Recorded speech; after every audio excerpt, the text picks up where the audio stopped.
So with the announcement then to allow religious institutions to reopen under level 3 of lockdown, are we any clearer on why government has had this sudden change of heart apparently, and why these briefings keep being postponed? Well, not quite, Timbekile. Minister Jackson Mthembu, who is the political head of government communications, tried a little earlier to give some kind of explanation as to why, one, there was this delay. He says, of course, which I think was pretty obvious, that it was to accommodate the announcements that were made by the president yesterday. So they needed a wee bit of time to make sure that those regulations are incorporated in what Minister responsible for cooperative governance, Dr. Nkosazana Dlamini-Zuma, was supposed to say yesterday, which was, of course, postponed to today and later postponed to tomorrow. So that's the reason for the delay. But as to the actual arguments or reasons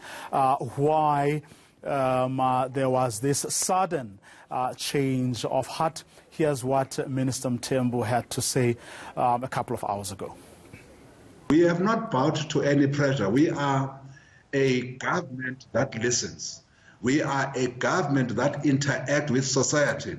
You will know that this coronavirus needs behavioral change amongst all of us. Some of the partners that we need in our endeavors, in our fight for behavioral change, are the churches.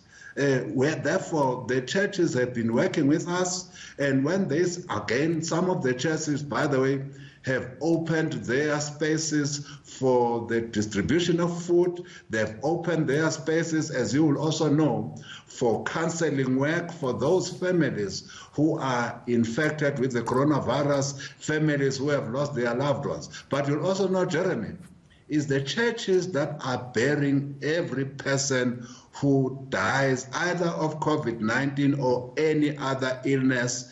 And we have said as government that we allow about 50 people to attend funerals that are presided over by our churches. Therefore, it made sense when the churches said, if we can preside over funerals that are attended by 50 people as churches, what makes it impossible for us to continue the good work we are doing in supporting government's endeavors by opening up our churches? For the National Command Council briefing now set to take place, I understand, tomorrow. That would be a third date given. There'll be much more to explain beyond the issue of churches, because schools, for example, are expected to reopen come Monday.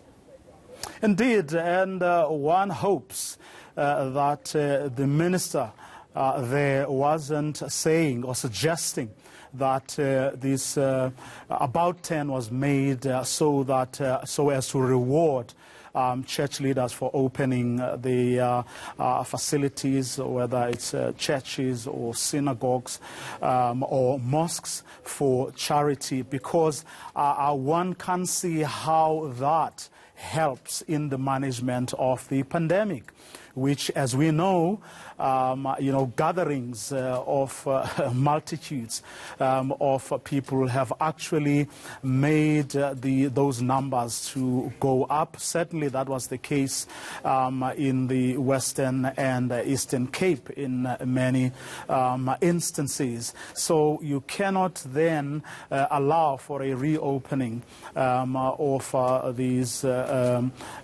facilities purely because you want to reward those who have been helping throughout this period. And I went back earlier today to some of the utterances that were made by religious leaders when the president first met them about 2 months ago. All the arguments that they were making as they were pledging their support to the president or for the government's efforts in managing the pandemic haven't changed at all.